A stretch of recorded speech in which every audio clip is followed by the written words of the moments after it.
Subscribe now and press the bell icon. Never miss an update. જય હિન્દ વિદ્યાર્થી મિત્રો, હું છું આપની એજ્યુકેટર વૈશાલી વાઘેલા અને વિક્ટરી એજ્યુકેશનમાં આપનું સ્વાગત છે. આપણી જ્યોગ્રાફીની લેક્ચર સિરીઝ સ્ટાર્ટ થઈ ચૂકી છે, જેમાં ઇન્ડિયન જ્યોગ્રાફીમાં first unit general introduction of India એટલે કે ભારત એક પરિચય એનો પાર્ટ 1 અપલોડ કરી દીધો છે અને હવે આપણે સેકન્ડ પાર્ટની વાત કરવાની છે. આપણે આ યુનિટના 3 પાર્ટ ડિવાઈડ કરેલા છે અને જેમાં સેકન્ડ પાર્ટનો વિડીયો તમને આજે અવેલેબલ થઈ જશે. હવે સેકન્ડ પાર્ટ ઉપર આપણે ચર્ચા કરીએ એ પહેલાં હું તમને કહી દઉં કે તમે વિક્ટરી એજ્યુકેશનને 3 જગ્યા પર ફોલો કરી શકો છો. આપણી ટેલિગ્રામ ચેનલ છે, ફેસબુક પેજ છે અને બ્લોગ છે. તો આ 3 જગ્યા પરથી આપ અપડેટ મેળવી શકો છો. ઓકે, આગળ જઈએ મિત્રો. હવે આપણે ફર્સ્ટ પાર્ટમાં 2 ટોપિક ઓલરેડી ચર્ચા કરી ચૂક્યા છીએ: પ્રાચીન નામ તથા હાલના નામ પાછળની માહિતી અને સ્થિતિ વિસ્તાર. ઓકે, તો આજે આપણે 3 ટોપિક્સ ઉપર આ બીજા પાર્ટમાં સ્ટડી કરવાનું છે. કયા કયા? આ રાજ્યો, યુટી, પાટનગરોવાળું, ભારતની આંતરરાષ્ટ્રીય સરહદ અને એની બ્રીફલી માહિતી. ઓકે, હવે આ જે છે ને છઠ્ઠો ટોપિક ભારતના સુરક્ષા દળો, એ આપણે ત્રીજા પાર્ટમાં લઈને આવીશું. બીકોઝ થોડું ભલે બ્રીફલી માહિતી છે પણ 20 મિનિટનો વિડીયો થશે. બટ હા, આ પાર્ટ 2 થોડો મોટો થવાનો છે બીકોઝ મારે તમને નાની નાની વિગતો અહીંયા આપવી છે એટલે આ વિડીયો. અને હા મિત્રો, જે લોકો ઇનિશિયલ લેવલ પર છે એને આ વિડીયો આખો જોવા વિનંતી, બીકોઝ આપણે અહીંયા જ્યોગ્રાફીમાં કમ્પ્લીટ બધી જ વસ્તુ કવર કરાવવાની કોશિશ કરીએ છીએ. જો છૂટી પણ જશે ને તો પણ આપણે એને નેક્સ્ટ વિડીયોમાં કવર કરાવી લઈશું. આપણો એક જ હેતુ છે કે તમે નાની નાની બધી જ વિગત જ્યોગ્રાફીને લઈને સ્ટડી કરો. આગળ જઈએ મિત્રો. હવે ફર્સ્ટ પાર્ટની અંદર 2 વિગતની ચર્ચા રહી ગઈ હતી, તો હું અહીંયા એ લઈ લઉં: નાભી વર્ષ અને ટિયાન્ઝુ. ઓકે, એના સિવાય પણ એકાદ 2 ઇન્ફોર્મેશન એવી હતી જે પ્રીમાં પૂછાય એવી છે. આમ તો એ હિસ્ટ્રીને સંલગ્ન છે બટ પૂછાઈ શકે એમ છે, એટલે હું અહીંયા ચર્ચા કરી લઉં. જો નાભી વર્ષ એ ભારત વર્ષ માટે જ વપરાતું નામ હતું, બરોબર. હવે હું તમને એની હિસ્ટ્રી કહું કે આ નાભી વર્ષનું નામ પડ્યું કેવી રીતે. તો આ વૃષભદેવ, આપણે ગઈ વખતે ચર્ચા કરી હતી. કોણ હતા વૃષભદેવ? જે જૈનોના 24 તીર્થંકર છે ને એમાં ફર્સ્ટ તીર્થંકર, બરોબર. તો આ જે ફર્સ્ટ તીર્થંકર છે એમના પિતા હતા નાભી અને એમના જ નામ ઉપરથી ભારતને નાભી વર્ષ તરીકે ઓળખાતું હતું. એ જ વખતે ભારતને અજનાભ વર્ષ તરીકે ઓળખવામાં આવતું હતું. અજનાભનો મતલબ થાય બ્રહ્માજીની નાભીમાંથી ઉત્પન્ન થયેલું, બરોબર. અને ટિયાન્ઝુ, હવે ટિયાન્ઝુ કે મતલબ કે ટિયાન્ઝુ છે ને એ ભારત માટે વપરાતો શબ્દ છે, પણ કોને વાપર્યો છે?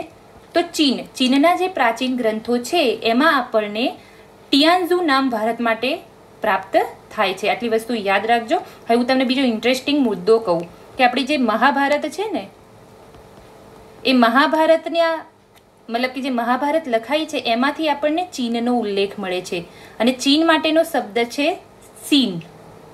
સંસ્કૃત શબ્દ છે સીન, બરોબર. તો ચીનનો ઉલ્લેખ આપણને મહાભારત ગ્રંથમાંથી મળી આવે છે. તો એટલા જૂના આપણે તમે વિચાર કરો કે મહાભારત કાળથી ચીન સાથે આપણા રિલેશન છે.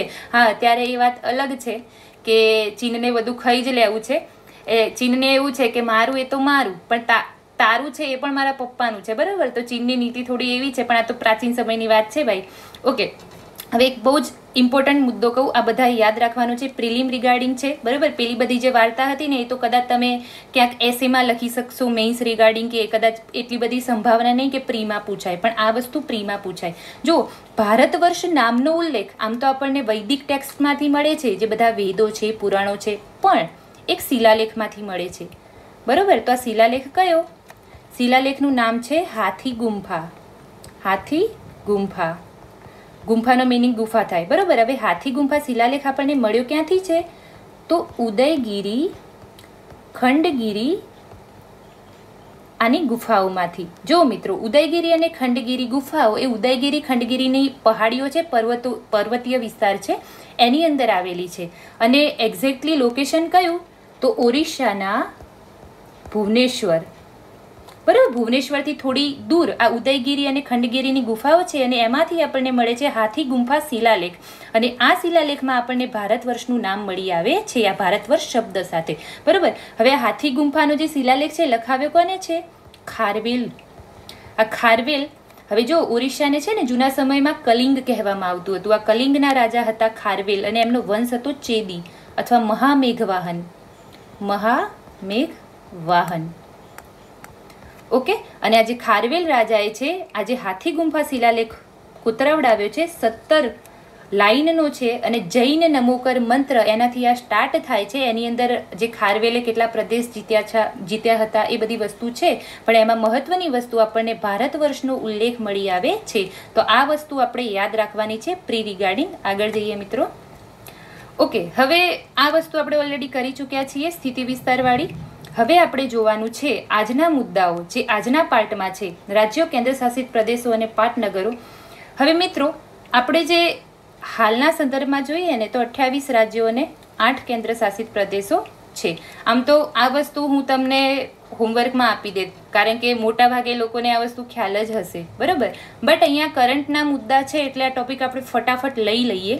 2-3 વસ્તુ છે. હા, ઘણા લોકો કરંટમાં અપડેટ હશે, બટ જે લોકો ઇનિશિયલ છે અને થોડું લેઝી પણ છે કે એને કરંટ વાંચવું નથી ગમતું કે એવી રીતે છે, અને હા મારી સિરીઝ જોઈ રહ્યા છે આ ભૂગોળની, તો એમને આમાંથી વળી માહિતી મળી રહે. ઓકે, 28 રાજ્યો અને કેન્દ્ર શાસિત પ્રદેશો. જો પહેલા કેટલા હતા આપણને ખ્યાલ છે કે 31 ઓક્ટોબર 2019માં આપણે શું કર્યું, આ જમ્મુ કાશ્મીર રાજ્યને 2 યુટીમાં વહેંચી દીધું, બરાબર. પહેલા હતા 29, એમાંથી આપણી જોડે 28 થઈ ગયા, બરાબર. પહેલા યુટી કેટલી હતી? 7, એમાં 2 ઉમેરાઈ એટલે 9 યુટી થઈ.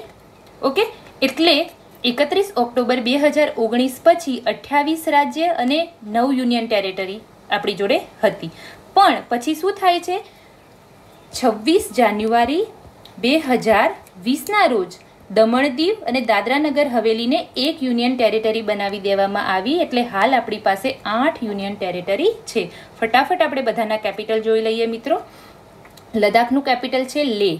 જો જમ્મુ કાશ્મીરના 2 છે, શ્રીનગર અને જમ્મુ. શ્રીનગર છે એ કેવું છે? સમર કેપિટલ છે. જમ્મુ એ કેવું છે? વિન્ટર કેપિટલ છે. કેમ ભાઈ? હવે જો શ્રીનગરને સમર એટલા માટે રાખવામાં આવેલું છે કે એ વખતે ઉપર ઠંડી ઓછી હોય, એકદમ પહાડી વિસ્તાર છે, એમાં બરફ પડે, બરોબર. હવે શિયાળો હોય એટલે ઠંડી એકદમ વધી જાય, એટલે એ લોકો શું કરે, એની જે કેપિટલ છે નીચે જમ્મુમાં ખસેડી દે છે, બરોબર. એટલે જમ્મુ છે વિન્ટર કેપિટલ છે. આ યાદ રાખવા માટે કીધું મેં તમને. હિમાચલ પ્રદેશ, એના પણ 2 કેપિટલ છે. કયા કયા? સિમલા અને ધર્મશાલા. એમાં ધર્મશાલા 2017માં ડિક્લેર થયેલું છે. એમાં જે તમારું સિમલા છે એ સમર કેપિટલ છે અને ધર્મશાલા છે એ કેવું છે? વિન્ટર કેપિટલ છે. એવી જ રીતે ઉત્તરાખંડમાં 2 કેપિટલ છે, દેહરાદૂન અને હમણાં જ ડિક્લેર થયું ગેરસેણ. ઓકે, દેહરાદૂન છે એ કેવું છે? દેહરાદૂન છે એ વિન્ટર કેપિટલ છે અને ગેરસેણ છે કેવું છે? સમર કેપિટલ છે. હવે એક મહત્વનો મુદ્દો હું કહી દઉં તમને. ગેરસેણ એ ડિસ્ટ્રિક્ટ નથી, પણ એ ચમોલી ડિસ્ટ્રિક્ટમાં આવેલો એક બ્લોક છે, એક તાલુકો છે, બરાબર. તો આ માહિતી આપણે યાદ રાખીશું. ફટાફટ આગળ વધીએ. ચંદીગઢ. આમ તો ચંદીગઢ એ કેન્દ્ર શાસિત પ્રદેશ છે પોતે, પણ એ પંજાબ અને હરિયાણા આ બંનેનું કેપિટલ છે. દિલ્હીનું ન્યૂ દિલ્હી થઈ ગયું, ઉત્તર પ્રદેશનું છે લખનઉ, રાજસ્થાનનું છે જયપુર, ગુજરાતનું આપણું ગાંધીનગર થઈ ગયું. હવે આજે યુનિયન ટેરેટરી 2 એક કરીને દાદરા નગર હવેલી અને દમણ દીવ, એનું છે દમણ. મહારાષ્ટ્રનું છે મુંબઈ, કર્ણાટકનું શું છે? બેંગલુરુ, ગોવાનું છે પણજી, કેરલાનું છે તિરુવનંતપુરમ. હવે આ લક્ષદ્વીપ શું છે? લક્ષદ્વીપ ટાપુઓ છે. કેટલા ટાપુઓ? 36 ટાપુઓનો સમૂહ છે. એનું કેપિટલ શું છે? કવરત્તી છે. તામિલનાડુનું શું છે ભાઈ? તામિલનાડુનું ચેન્નઈ છે. હવે મારે પુદુચેરીની વાત કરવી છે. જુઓ, પુદુચેરી છે ને મિત્રો, એ ખરેખર 3 રાજ્યમાં ભૌગોલિક રીતે સ્થિત છે. કેવી રીતે? આમ એના 4 જિલ્લા છે. એમાંનો એક જિલ્લો માહે એ કેરળમાં છે, એક જિલ્લો યનમ એ આંધ્રપ્રદેશમાં છે અને 2 જિલ્લા પુદુચેરી પોતે અને કરાઈકલ એ તામિલનાડુમાં છે. ઓકે, એટલે હું ભૌગોલિક સ્થિતિની વાત કરું છું તો આ જે 4 ડિસ્ટ્રિક્ટ છે એ કેરળ, તામિલનાડુ અને આંધ્રપ્રદેશ, એમ 3 રાજ્યોની અંદર આવેલા છે. આ વસ્તુ આપણે યાદ રાખીશું. હવે તમને પ્રશ્ન થઈ શકે છે આવું કેમ? તો જો આ જે 4 જગ્યા હતી ને એ ફ્રેન્ચ લોકોના હાથમાં હતી. આપણને ખબર છે કે 1947માં ભારત આઝાદ તો થઈ જાય છે, બટ આ જે બ્રિટિશરો આવ્યા હતા ને એના પહેલા પોર્ટુગીઝો આવ્યા હતા, ફ્રાન્સિસો, સ્પેનિશ લોકો આવ્યા હતા, બરાબર. તો ઘણા બધા યુરોપિયનો આવ્યા હતા. હવે એમાંથી પોર્ટુગીઝો અને આ જે ફ્રાન્સિસો હતા ને એ લોકોએ અમુક રિજિયન ઉપર પોતાનું પ્રભુત્વ જાળવી રાખ્યું હતું. આ લોકો ભારતમાંથી બ્રિટિશરો જાય છે ને એના પછી અમુક વખત પછી જાય છે. તો આ જે ફ્રાન્સિસો હતા એ લોકોની કોલોની હતી આ 4 જગ્યાએ. કઈ જગ્યાએ? માહે, કરાઈકલ, પુદુચેરી અને યનમમાં. હવે શું થાય છે? 1954ની અંદર આ લોકો ફ્રાન્સિસો આ જે 4 જગ્યા છે ને ત્યાંથી જતા રહે છે ફાઇનલી, બરાબર. હવે શું થાય, અને ભારતની અંદર આપણે ભેળવવી તો પડે, પણ એનું કલ્ચર કેવું હોય, ફ્રાન્સિસો રહેતા હતા તો એનું કલ્ચર એ રીતે ડેવલપ થયેલું હશે, બરાબર. તો શું કર્યું કે 4 જગ્યાને એક યુનિયન ટેરેટરી બનાવી દેવામાં આવી અને પુદુચેરીની અંદર એને રાખવામાં આવ્યું. હા, એક બીજો અગત્યનો મુદ્દો કહી દઉં ભાઈ કે ચંદ્રનગર નામની જગ્યા હતી, એ ક્યાં હતી, આ પશ્ચિમ બંગાળની અંદર. એ પણ ફ્રાન્સિસોના હાથમાં હતી, પણ એ લોકો 1946માં જ આ ચંદ્રનગરને છોડી દે છે. એટલા માટે ચંદ્રનગરને અલગથી યુટી નથી બનાવવામાં આવી, અને એ જ વખતે પશ્ચિમ બંગાળમાં ભેળવી દેવામાં આવ્યું હતું. પણ 1954માં આ 4 જગ્યા છોડીને જાય છે, એટલા માટે પછી એને એક કરીને પુદુચેરી બનાવવામાં આવેલું છે. પણ ભૌગોલિક રીતે 3 રાજ્યમાં છે, એ આપણે યાદ રાખવાનું છે. ઓકે, આગળ જઈએ મિત્રો. આંધ્રપ્રદેશની છે અમરાવતી, બટ અહીંયા થોડો કરંટનો ટોપિક છે. કરંટનો ટોપિક શું છે, એવો છે કે ત્યાંના જે મુખ્યમંત્રી એટલે કે ભાઈ રૂલિંગ પાર્ટી છે ને, એને એક બિલ પસાર કરેલું છે વિધાનસભાની અંદર, બરાબર. હવે એમને એવું કરવું છે કે આંધ્રપ્રદેશમાં 3 કેપિટલ રાખવી છે. હા, ડિક્લેર નથી થઈ ફાઇનલી નક્કી નથી કરી દેવામાં આવી, બટ એક બિલ પાસ કર્યું છે. હવે એમાં શું કહેવામાં આવ્યું છે, અમરાવતી, કુર્નૂલ અને વિશાખાપટ્ટનમ. ઓકે, શું કીધું છે કે આ 3ને આપણે આંધ્રપ્રદેશની કેપિટલ રાખવી. બહુ ડીપમાં નથી જતા, તમારે ખાલી યાદ રાખવાનું છે કે જો કદાચ ભવિષ્યમાં આ બિલ પાસ થઈ જાય ને એ થાય તો 3 અહીંયાની કેપિટલ હોઈ શકે છે. તો કઈ અમરાવતી, કુર્નૂલ અને વિશાખાપટ્ટનમ. હવે આ 3 કેપિટલમાં એ લોકો વહીવટ કેવી રીતે કરશે, તો અમરાવતીને રાખશે લેજિસ્લેટિવ એટલે કે વિધાનસભા હશે, કુર્નૂલને રાખશે જ્યુડિશિયલ એટલે કે હાઈકોર્ટ હશે, અને વિશાખાપટ્ટનમને શું રાખશે, વિશાખાપટ્ટનમને રાખશે એક્ઝિક્યુટિવ, બરાબર. જે કાર્યકારી બોડી હશે એ ત્યાં હશે. ઓકે, હજી નથી થઈ એટલે હાલ તો કઈ છે, હાલ તો અમરાવતી જ છે. હું તમને લોકેશન પર બતાવી દઉં કે કુર્નૂલ અને વિશાખાપટ્ટનમ ક્યાં છે. જો કુર્નૂલ નીચેની સાઈડ છે અને વિશાખાપટ્ટનમ અહીંયા દરિયા કિનારે છે. હવે આંધ્રપ્રદેશ આવી રીતે લાંબા પટ્ટામાં ફેલાયેલો છે, એટલે એનું વ્યવસ્થિત એ લોકોનો મત એવો છે, જે મુખ્યમંત્રી અને રૂલિંગ પાર્ટી છે, કે ભાઈ એને વ્યવસ્થિત ડેવલપમેન્ટ થાય ને એટલા માટે આવી રીતે કરવાની ઈચ્છા એ લોકો ધરાવે છે. આગળ આપણે બીજી વાર્તા નથી કરતા. ઓકે, તેલંગાણાની છે હૈદરાબાદ, મધ્યપ્રદેશની ભોપાલ છે, છત્તીસગઢની છે રાયપુર, ઓરિસ્સાની છે ભુવનેશ્વર, રાંચીની છે ઝારખંડ, બિહારની છે પટના, પશ્ચિમ બંગાળની છે કોલકાતા, સિક્કિમની છે ગંગટોક, અરુણાચલ પ્રદેશની છે ઈટાનગર, આસામની છે દિસપુર, મેઘાલયની છે શિલોંગ, અગરતાલાની છે ત્રિપુરા, મિઝોરમની છે આઇઝોલ, મણિપુરની છે ઇમ્ફાલ અને નાગાલેન્ડની છે કોહિમા. ઓકે, આ થોડું તમને વાર્તા જેવું લાગ્યું હશે, બટ હા, હવે હું એક વસ્તુ તમને કહી દઉં મિત્રો કે જે લોકો ઇનિશિયલ લેવલ પર છે, મહેરબાની કરીને નકશા પર પ્રેક્ટિસ કરજો, બરોબર. મસ્ટ હું તમને રિકમેન્ડ કરું છું, કારણ કે નકશો એ ભૂગોળનું હાર્દ છે. તમારે ભૂગોળની અંદર ભારતનું ભૂગોળ શીખવું હોય, વિશ્વનું શીખવું હોય કે ગુજરાતનું શીખવું હોય, જો તમે નકશા ઉપર શીખશો ને મિત્રો, તો હું ડેમ શ્યોરિટી આપું છું કે તમે બહુ જ લોંગ સમય સુધી એ વસ્તુને યાદ રાખી શકશો. ઓકે, હવે જુઓ, આપણો જે આ ભારત આપણને દેખાય છે, હવે એના આજુબાજુની આપણે વાત કરીએ, બરાબર. પાટનગરોની આપણે વાત કરી દીધી, રાજ્યોની વાત કરી દીધી, કેન્દ્ર શાસિત પ્રદેશોની વાત કરી દીધી. હવે એના થોડા કેરેક્ટરિસ્ટિક વિશે વાત કરીએ કે ભારતના મધ્યમાંથી કર્કવૃત પસાર થાય છે. ઓકે, હવે અહીંયા હું છે ને તમને કર્કવૃતની વાર્તા નથી કરતી, કારણ કે ફિઝિકલ જ્યોગ્રાફીના આપણે બહુ જ વહેલી ધોરણે લેક્ચર અપલોડ કરીશું. એમાં અક્ષાંશ અને રેખાંશ બહુ જ વ્યવસ્થિત સમજાવીશું. એમાં તમને આ કર્કવૃતવાળી વસ્તુ એકદમ ક્લિયર કરાવવાની છે, બરોબર. બટ જે લોકો આ લેક્ચર જોવે છે ને એ લોકોને ખબર નથી ને, ખાલી હિન્ટ આપી દઉં કે પૃથ્વી ઉપર આડી લાઈનો જેને કહેવાય અક્ષાંશ, અક્ષાંશમાં મુખ્ય જે અક્ષાંશ છે એ છે તમારો ઇક્વેટર વિષુવવૃત્ત, જે છે 0 ડિગ્રી. પૃથ્વીના 2 ભાગ પાડે છે. હવે પૃથ્વીના જે ભાગ પડે છે એમાં ઉત્તર ગોળાર્ધ અને દક્ષિણ ગોળાર્ધ. તો ઉત્તર ગોળાર્ધમાં એક અક્ષાંશ આવેલો છે જે છે 23.5, અથવા એને તમે એવી રીતે બોલી શકો 23 ડિગ્રી 30 મિનિટ. ઓકે, જેને કહેવાય છે કર્કવૃત્ત. અને આ કર્કવૃત્ત ભારતના મધ્યમાંથી પસાર થાય છે, તો આપણે એની ચર્ચા કરવાની છે. ભારતના મધ્યમાંથી, હવે ભારતના મધ્યથી પસાર થાય છે તો આપણે એ જોવું પડે કેટલા રાજ્યમાંથી પસાર થાય છે. યસ, ચલો જોઈએ. ગુજરાત, રાજસ્થાન, મધ્યપ્રદેશ, છત્તીસગઢ, ઝારખંડ, પશ્ચિમ બંગાળ, ત્રિપુરા અને મિઝોરમ. ઓકે, આનું એક સૂત્ર છે, પણ અહીંયા હું સૂત્ર નથી કહેતી, બીકોઝ આપણે સૂત્ર ઉપર નથી કરવાનું, આપણે નકશા ઉપર જ કરવાનું છે. ઓકે, તો આ શું છે ભાઈ, કર્કવૃત્ત. હવે 8 રાજ્યો ગોખી મારજો મિત્રો, બરોબર. કારણ કે જો હું તમને સૂત્ર નથી કહેતી એનું રીઝન્સ છે. સૂત્રો બહુ બધા છે, તમે સૂત્રના માયાજાળમાં ફસાશો ને તો સૂત્રો એક્ઝામ ટાઈમે ભૂલાઈ જશે, બટ તમે નકશા પર પિક્ચરાઇઝેશનથી વસ્તુઓ કરેલી હશે ને તો તમે એકદમ વ્યવસ્થિત રીતે એને યાદ રાખી શકશો. હવે તમારે કમેન્ટ બોક્સમાં અહીંયા લખવાનું છે, સર્ચ કરીને, તમને કદાચ ખબર નહીં હોય તો શોધો એ વસ્તુને, બરાબર, કે આપણે આ કર્કવૃત જેટલા રાજ્યમાંથી પસાર થાય છે એમાં કયા કયા રાજ્યની કેપિટલ એ કર્કવૃતની એકદમ નજીક આવેલી છે. આ વસ્તુ મિત્રો તમારે કમેન્ટ બોક્સમાં લખવાની છે. ઓકે, હવે આપણે જો ગુજરાતનું તો અલગથી જોવાના છીએ, એટલે ગુજરાતના કયા કયા ડિસ્ટ્રિક્ટમાંથી પસાર થશે એ આપણે એ વખતે જોઈશું, બરાબર. હવે જે રીતે અક્ષાંશ છે ને મિત્રો, એ જ રીતે ભારતને બે ભાગમાં વહેંચે છે એક રેખાંશ, બરાબર. તો એ રેખાંશ છે તમારો 82 ડિગ્રી 30 મિનિટ વાળો, અથવા તમે એને 82.5 બોલી શકો છો, 82 ડિગ્રી 30. હવે આ રેખાંશ ભારતની અંદર કામ શું કરે છે, તો એ આપણે ભારતનો સમય જોઈએ છીએ, એટલા માટે આ રેખાંશને સ્ટાન્ડર્ડ મેરિડિયન કહેવામાં આવે છે, અથવા ભારતની માનક સમય રેખા. શું કહીશું?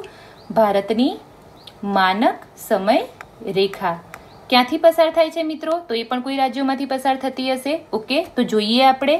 ઉત્તર પ્રદેશ, મધ્યપ્રદેશ, છત્તીસગઢ, ઓરિસ્સા અને આંધ્રપ્રદેશ. મધ્યપ્રદેશ છે, ઓકે, થોડી લાઈન ખસી ગઈ છે, બટ હું ફરીથી બોલું છું, ક્યાંથી પસાર થાય છે, કઈ રેખાની વાત છે, 82.5ની વાત છે. ઉત્તર પ્રદેશ, મધ્યપ્રદેશ, છત્તીસગઢ, ઓરિસ્સા અને આંધ્રપ્રદેશ. હવે અહીંયા એક ઓબ્ઝર્વેશન કરો મિત્રો, કે છત્તીસગઢની અંદર 82.5 અને આપણી 23.5 વાળી કર્કવૃતની રેખા છે, એ છત્તીસગઢની અંદર એકબીજાને છેદે છે અથવા એકબીજાને મળે છે. તો આટલી વસ્તુ તમારે યાદ રાખવાની છે. બીજો એક એક્ઝામ લક્ષી મુદ્દો કહું, જો ઉત્તર પ્રદેશના અલ્હાબાદની અંદર ઓબ્ઝર્વેટરી આવેલી છે, બરાબર. આ ઓબ્ઝર્વેટરી શું કરે છે? આ જે આપણી સમય રેખા છે, માનક સમય રેખા, એના ઉપરથી ભારતનો સમય માપે છે, અને અહીંયા જે સમય થયો હશે એ આખા ભારત ઉપર લાગુ પડશે. આ વસ્તુ આપણે રેખાંશવાળા ચેપ્ટરમાં વ્યવસ્થિત રીતે જોઈશું, બરાબર. હવે તમને એક કોમન ક્વેશ્ચન પૂછાય છે કે 82.5 વાળો જે રેખાંશ છે એ ભારતમાં ક્યાંથી પસાર થાય છે? આમ તો મેં તમને બતાવ્યું કે 5 રાજ્યોમાંથી પસાર થાય છે, પણ ત્યાં જે અલ્હાબાદમાં ઓબ્ઝર્વેટરી છે એ એના સંદર્ભમાં પૂછે છે. તો તમને છે ને અલગ અલગ સોર્સમાંથી બે માહિતી મળે છે, એક છે નૈની અને એક છે મિર્ઝાપુર. અલ્હાબાદનું નૈની, આ નૈની અલ્હાબાદમાં આવેલું છે અને મિર્ઝાપુર એના બાજુમાં આવેલું છે, બરાબર. તો આપણે બે સોર્સ રાખીશું, બીકોઝ મેં જેટલા પણ પેપર એનાલિસિસ કર્યા છે એની અંદર મેં જોયું છે કે અમુક પેપરમાં મિર્ઝાપુર છે, અમુક પેપરમાં નૈની છે. રિસન્ટલી સોર્સમાં નૈની વધારે જોવા મળે છે. તો આ બે મુદ્દા તમારે યાદ રાખવાના છે. આઈ હોપ તમને આ કર્કવૃતવાળી વસ્તુ અને એ ક્લિયર થઈ હોય. આપણે ભારતની બીજી રીતે હવે ઓબ્ઝર્વેશન કરીએ મિત્રો. જો મેં તમને કીધું હતું કે ભારત ટોટલી સ્થળ સીમા કેટલી ધરાવે છે? તો ટોટલી સ્થળ સીમા ધરાવે છે 15,106.7 કિલોમીટર. ઓકે, બીજો સોર્સ પણ આપ્યો હતો ને 15,200 કિલોમીટર વાળો. આપણે 15,106 વાળું ગણવું, ગૃહ મંત્રાલયના ડેટા છે. હવે આની અંદરથી આજે ભારત 15,106.7 કિલોમીટર સરહદ ધરાવે છે. તો જો એ સરહદ કેવી છે? જમીની સરહદ તો છે જ, પણ આંતરરાષ્ટ્રીય સરહદ છે, મતલબ કે 7 દેશો સાથે સરહદ ધરાવે છે. ઓકે, તો એ 7 દેશો કયા કયા? પાકિસ્તાન, અફઘાનિસ્તાન, ચીન, નેપાળ, ભૂટાન, બાંગ્લાદેશ અને મ્યાનમાર. ઓકે, હવે આને આપણે ક્રોનોલોજીકલ ઓર્ડરમાં યાદ રાખીશું. હવે મેં પહેલાં જ તમને થોડા વખત પહેલાં કીધું કે આપણે સૂત્ર યાદ નથી રાખતા, બરાબર. હવે આની અંદર હું તમને સૂત્ર લખાવું છું એટલા માટે बिकॉज આ એકદમ ઇઝી અને યુનિવર્સલ ટાઈપનું છે, બચ્ચે બચ્ચે કો પતા હે એવું છે, બરાબર. બચપન મેં MBA. હવે ક્રોનોલોજીકલ ઓર્ડર એટલે સૌથી મોટી સરહદ આપણે કયા દેશ સાથે ધરાવીએ છીએ અને સૌથી ઓછી સરહદ. આ બે વસ્તુ તમારે ખાસ યાદ રાખવાનું. આ બચપન મેં MBA સૂત્ર એ શું છે ભાઈ? વધારેથી ઓછું એ ઓળખવા માટે છે, બરાબર. તો બાંગ્લાદેશ, હું દેશના નામ લખી દઉં. બાંગ્લાદેશ, ચીન, ઉપર છે તમારું પાકિસ્તાન, નેપાળ, આ મેં એને કાઢી નાખવાનું છે, મ્યાનમાર, ભૂટાન અને અફઘાનિસ્તાન.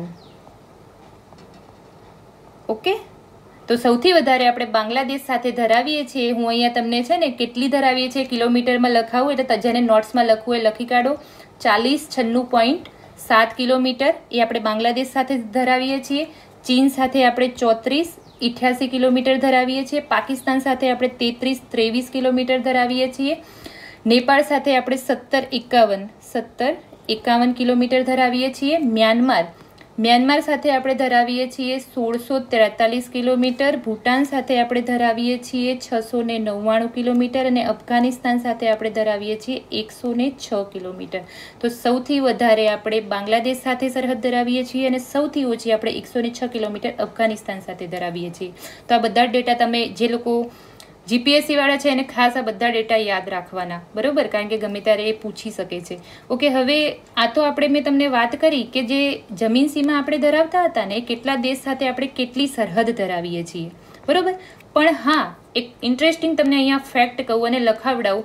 વિશ્વના સંદર્ભમાં મને માહિતી આપવી છે કે ભાઈ વિશ્વમાં એવા કયા 2 દેશો છે કે જે સૌથી વધારે લાંબી સરહદ ધરાવે છે. તો એ છે આપણા કેનેડા, USA, જેની સરહદ છે 8893 કિલોમીટર.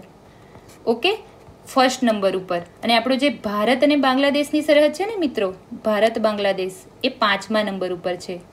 ઓકે, કેટલી? 4096.7 કિલોમીટર. હવે તમારે આ ભારત બાંગ્લાદેશની 5મી થઈ ગઈ. મેં તમને ફર્સ્ટ કહી દીધી. તમારે સેકન્ડ, થર્ડ અને ફોર્થ, આ ત્રણેય મતલબ કયા કયા દેશની સરહદ સેકન્ડ, થર્ડ અને ફોર્થ ઉપર છે એ તમારે ફટાફટ કમેન્ટ બોક્સમાં લખવાનું છે.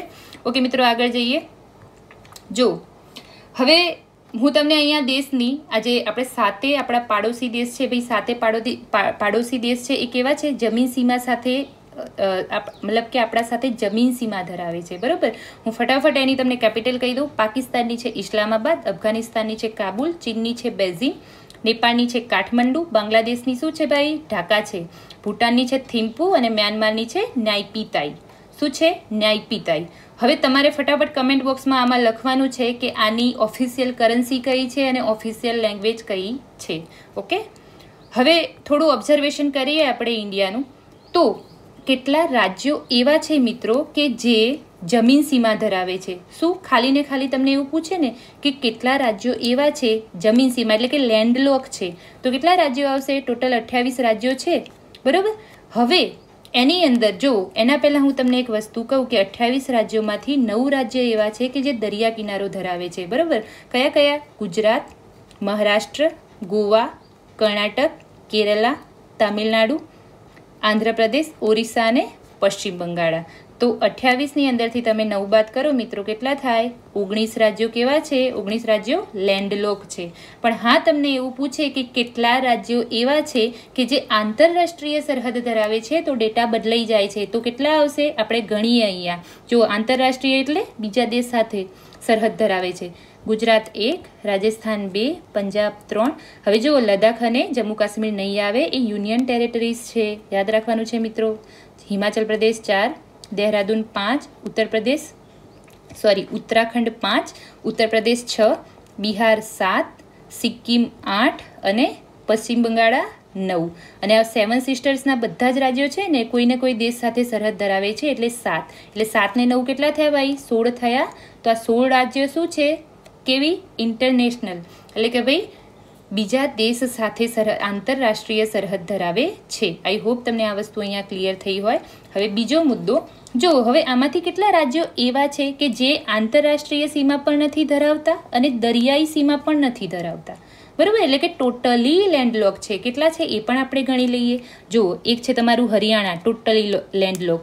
બીજું છે મધ્યપ્રદેશ, ત્રીજું છે છત્તીસગઢ, ચોથું છે ઝારખંડ અને પાંચમું છે તેલંગાણા. તો ટોટલ જે લેન્ડલોક હોય કે જે આંતરરાષ્ટ્રીય સીમા પણ નથી ધરાવતા અને દરિયાઈ સીમા પણ નથી ધરાવતા, તો એવા કેટલા છે? એવા છે 5. આઈ હોપ તમને આ ડેટા યાદ રહ્યા હોય. હવે મારે તમને દરિયાઈ જે આપણે દરિયા કિનારો ધરાવીએ છીએ ને એમાં થોડું ઓબ્ઝર્વેશન કરાવડાવવું છે. જો 9 રાજ્યો એવા છે જેમાં આપણે દરિયા કિનારો ધરાવીએ છીએ. સૌથી મોટો દરિયા કિનારો આપણે ગુજરાત ધરાવે છે. કેટલો ભાઈ?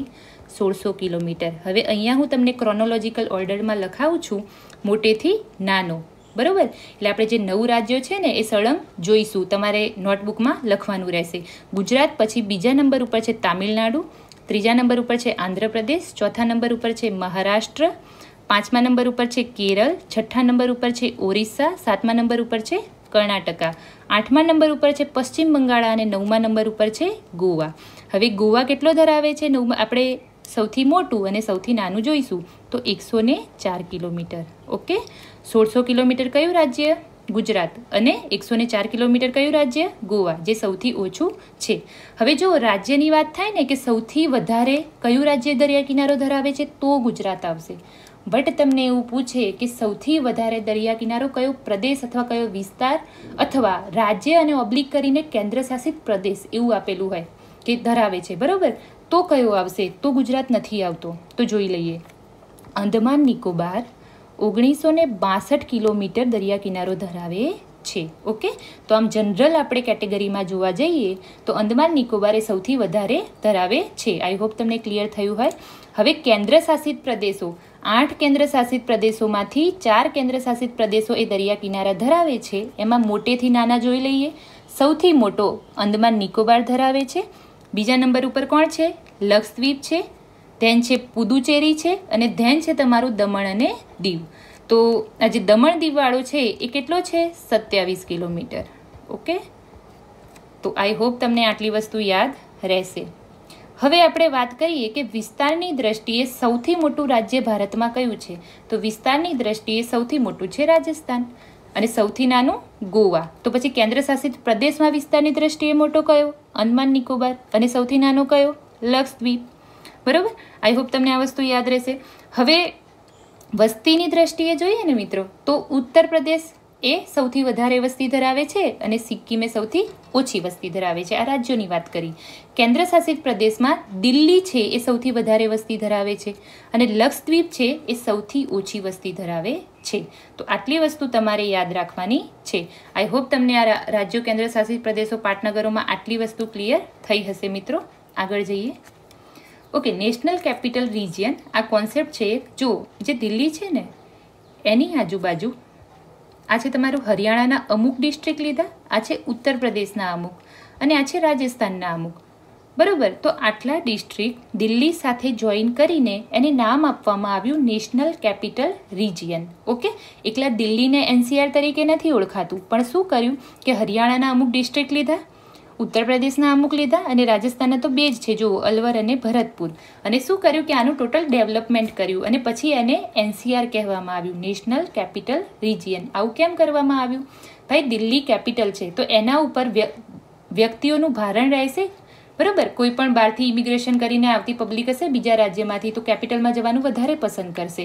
તો હવે એક સિટી ઉપર ભાર ના થાય અને એનો ઔદ્યોગિક વિકાસ થાય ને એના માટે એને જગ્યા તો જોઈશે. દિલ્હીમાં તો એટલી જગ્યા છે નહીં. એટલે શું કર્યું, આજુબાજુ જેટલા પણ આ 3 રાજ્યો છે એના અમુક અમુક ડિસ્ટ્રિક્ટ લઈને આનું ઔદ્યોગિક રીતે ઇન્ડસ્ટ્રીયલ ડેવલપમેન્ટ કરવામાં આવ્યું. ઓકે, અને પછી એને એ આખા ક્ષેત્રને કહેવામાં આવ્યું national capital region. I hope કે તમને ક્લેરિટી મળી હોય. આગળ જઈએ. હવે આ છે ને આ તો તમારે તમારી રીતે જોઈ લેવાનું છે. હું ફટાફટ ખાલી બોલી જાઉં છું. તમારે ફટાફટ કમેન્ટ બોક્સમાં કમેન્ટ મારવાની છે ઓબ્ઝર્વ કરીને કે સૌથી વધારે ડિસ્ટ્રિક્ટ એ કયું રાજ્ય ધરાવે છે, સૌથી ઓછા ડિસ્ટ્રિક્ટ કયું રાજ્ય ધરાવે છે. ઓકે, અને એ જ રીતે કેન્દ્ર શાસિત પ્રદેશમાં મેં અહીંયા વ્યવસ્થિત રીતે ગોઠવ્યું છે. પહેલાં કેન્દ્ર શાસિત પ્રદેશ લીધા છે અને પછી રાજ્યો લીધા છે.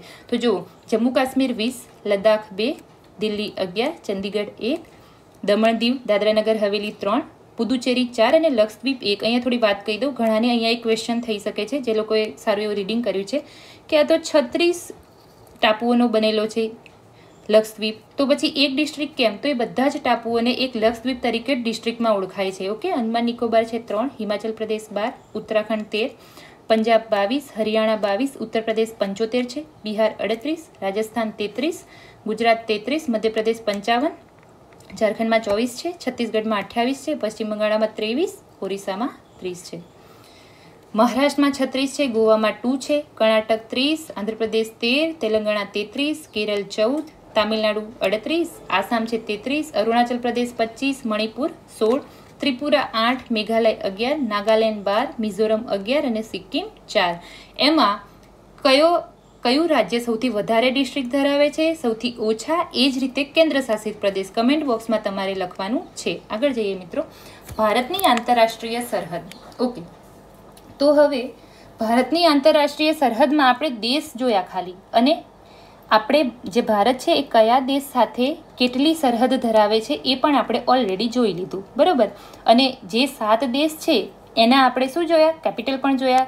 તો હવે મેં આ મુદ્દો અહીંયા અલગથી એટલા માટે રાખેલો છે કે આની અંદર આપણે સ્ટડી કરવાનું છે કે ભારતની જે આંતરરાષ્ટ્રીય સરહદો છે એના નામ શું છે, બરાબર. તો અમુક જે સરહદ છે એના નામ છે. હવે અહીંયા હું તમને આ જે નામ કેવી રીતે પડ્યા એ છે ને એ બધું જ આપણે અહીંયા ડિટેલમાં થોડું જોઈશું. ઓકે, જો આ પાકિસ્તાન સાથે આપણે જે સરહદ ધરાવીએ છીએ ને મિત્રો, એને 3 ભાગમાં વહેંચવામાં આવે છે. ગુજરાતથી લઈને જમ્મુ કાશ્મીરનો નીચેનો ભાગ છે એને કહેવામાં આવે છે રેડ ક્લિફ. ઓકે, જમ્મુ કાશ્મીરના ઉપરથી અહીંયા એક પોઈન્ટ છે જેનું નામ છે NJ 9842. ઓકે, એને કહેવામાં આવે છે LOC. અને આ NJના પોઈન્ટથી આમ ઉપર અહીંયા છે તમારું ઇન્દિરા કોલ. શું છે? ઇન્દિરા કોલ. જેને કે આજે આટલી લાઈન દેખાય છે ને એને કહેવામાં આવે છે AGPL. ફૂલ ફોર્મ છે actual ground positioning line. Okay, અને આ LOCનું ફૂલ ફોર્મ છે લાઇન ઓફ કંટ્રોલ. જો અલગ અલગ છે, ત્રણેયની આપણે વ્યવસ્થિત રીતે તમને પોઈન્ટ્સ કહી દઉં જે યાદ રાખવા લાયક છે.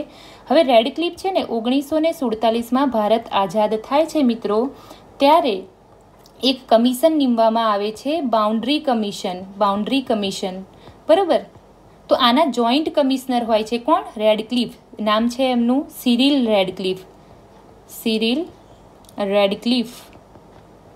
હવે આ ભાઈ નકશા ઉપર જ લાઈન ખેંચે છે. ઓકે, તો ગુજરાતથી લઈને નીચે જમ્મુ કાશ્મીરનો જે એરિયા છે ત્યાં સુધી અને આખું જે બાંગ્લાદેશ છે ને એ વખતે ભારત અને પાકિસ્તાન બંને અલગ પડે છે. એ વખતે બાંગ્લાદેશને પૂર્વ પાકિસ્તાન તરીકે ઓળખાતું હોય છે મિત્રો, બરાબર. તો રેડ ક્લિફ લાઇન એટલે કઈ હશે? તો ભાઈ ગુજરાતથી લઈને નીચેનો જે જમ્મુ કાશ્મીરવાળો ભાગ છે એ અને બાંગ્લાદેશવાળી જે આખો એરિયા છે એ રેડ ક્લિફ લાઇનમાં એ વખતે સમાવેશ કરવામાં આવ્યો હતો. હાલમાં રેડ ક્લિફ લાઇન એ પાકિસ્તાનવાળી આ જે છે ને ગુજરાતથી જમ્મુ કાશ્મીર એટલી જ ગણવામાં આવે છે, જ્યારે બાંગ્લાદેશને આપણે કહીએ છીએ ઇન્ટરનેશનલ બોર્ડર. આ યાદ રાખજો. ઓકે, અને નામ કોને આપ્યું હતું? એટલે મતલબ કે કોને કરી હતી, નકશા ઉપર કોને ડ્રો કરી હતી? તો સિરિલ રેડક્લિફે. અને એના જ નામ ઉપરથી આ રેખાને નામ આપવામાં આવ્યું રેડ ક્લિફ લાઇન. ઓકે, હવે જો 1947માં જમ્મુ કાશ્મીર પોતે અલગ રહેવાનું પસંદ કરે છે. ઓકે, રાજા હરિસિંહ ડોગરા હોય છે એને પોતે અલગ રહેવું હોય છે, પણ 1947 પતતા શું થાય છે? પાકિસ્તાન સરખું નથી રહેતું.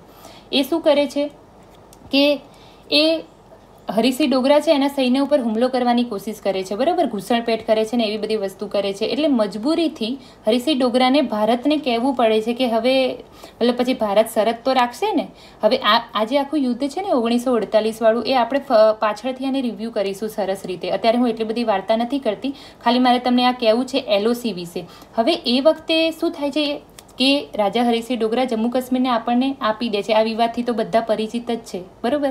પણ હવે મારે તમને એ કહેવું છે કે 1948માં યુદ્ધ થાય છે, જમ્મુ કાશ્મીર આપણા હિસ્સામાં આવી જાય છે, બરાબર. મતલબ કે આપણે રાજા હરિસિંહ ડોગરા એ સંમત થઈ જાય છે કે ભાઈ ભારતની અંદર આને આપણે મેળવી દઈએ.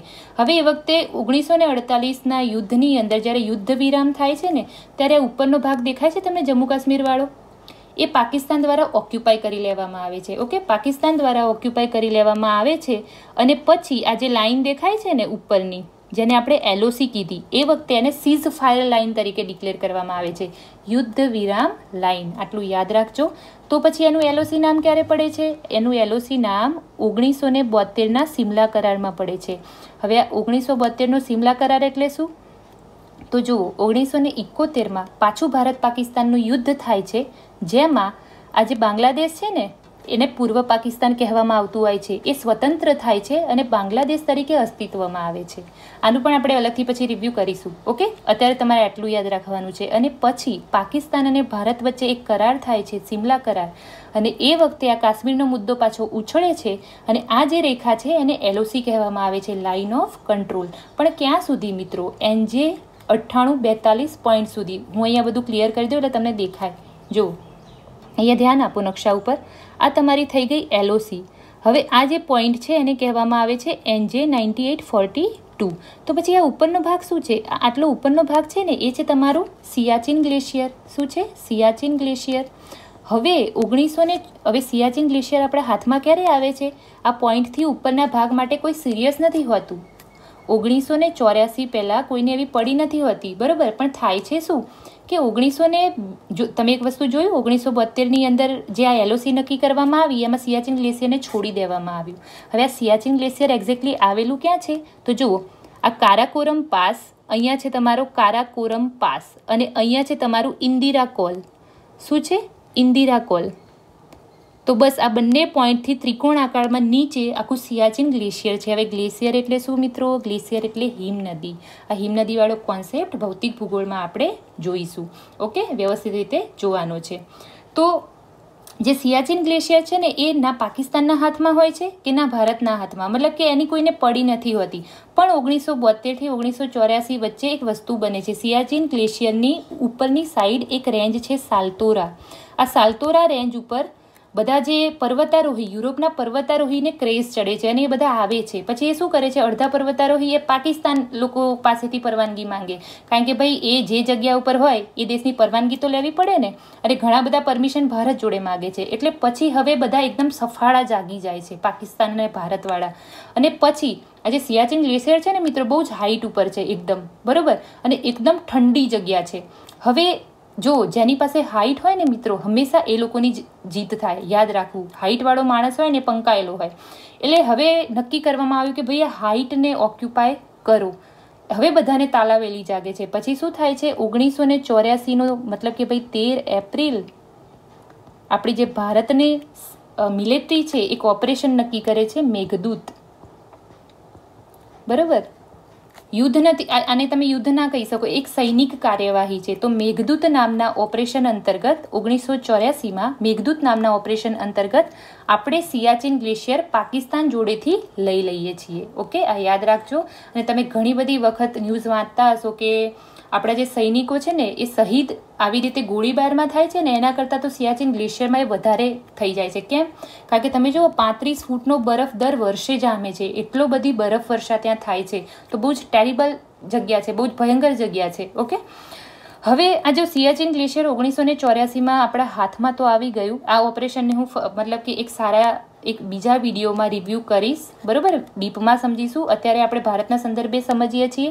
હવે આ 1984ના મેઘદૂત ઓપરેશનની જોડે જોડે જ પાકિસ્તાનવાળાએ એક ઓપરેશન નક્કી કર્યું હોય છે, અબાબિલ.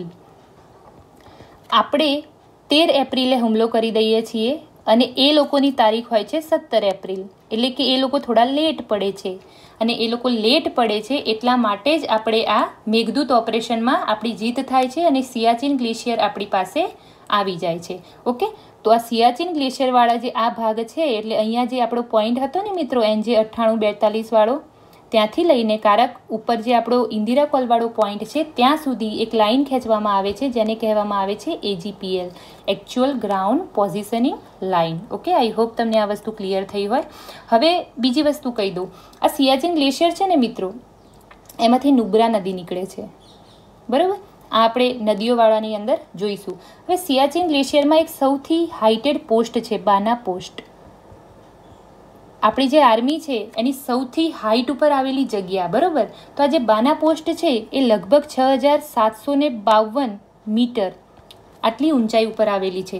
હવે થાય છે એવું કે 1987માં આ પાકિસ્તાનવાળા આ પોસ્ટને લઈ લે છે અને એનું નામ આપે છે ક્વાઈદ.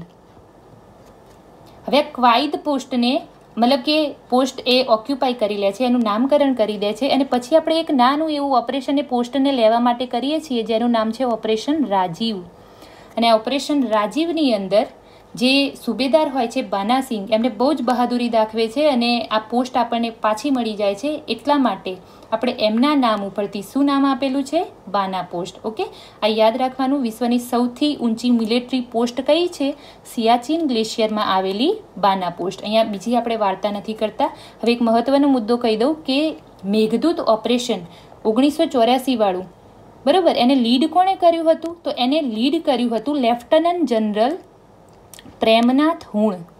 Premnath Hun, lieutenant general LG Premnath Hun. હવે આમનો મુદ્દો મેં એટલા માટે લીધો કે કરંટમાં છે, જાન્યુઆરીમાં એમની ડેથ થઈ ગઈ છે, બરાબર. એટલે આ વસ્તુ આપણે યાદ રાખીશું.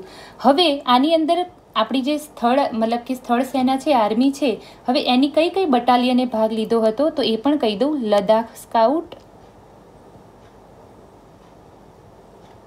કુમાઉ રેજિમેન્ટ,